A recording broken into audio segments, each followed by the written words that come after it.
Bain de foule pour Barack Obama sur le front de mer de Deauville pour l'ouverture d'un G8 au programme bousculé par l'actualité.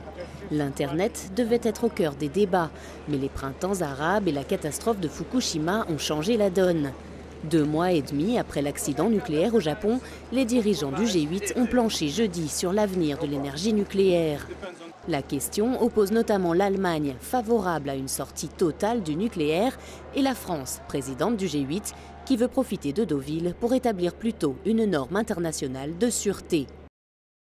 Nous souhaitons nous doter d'une réglementation de très haut niveau sur la sûreté nucléaire, qui s'applique à tous les pays qui souhaitent le nucléaire civil. Plat de résistance du sommet, le soutien aux transitions démocratiques dans les pays arabes. Barack Obama avait déjà annoncé un plan d'aide de plusieurs milliards de dollars la semaine dernière. Mais Nicolas Sarkozy compte bien faire du G8 le moment fondateur d'un vrai partenariat.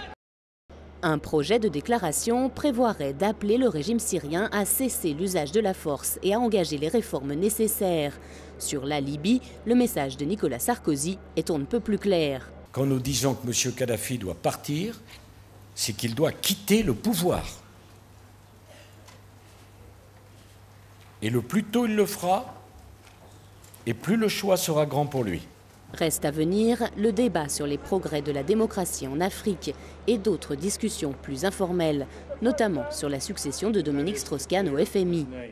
La ministre de l'économie, Christine Lagarde, bénéficie du soutien des Européens et pourrait gagner d'autres appuis au sommet.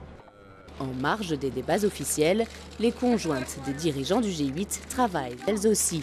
Carla Bruni, tout sourire, affiche pour la première fois ses rondeurs de femme enceinte. Avec ses homologues, elle a ouvert un débat sur l'illettrisme.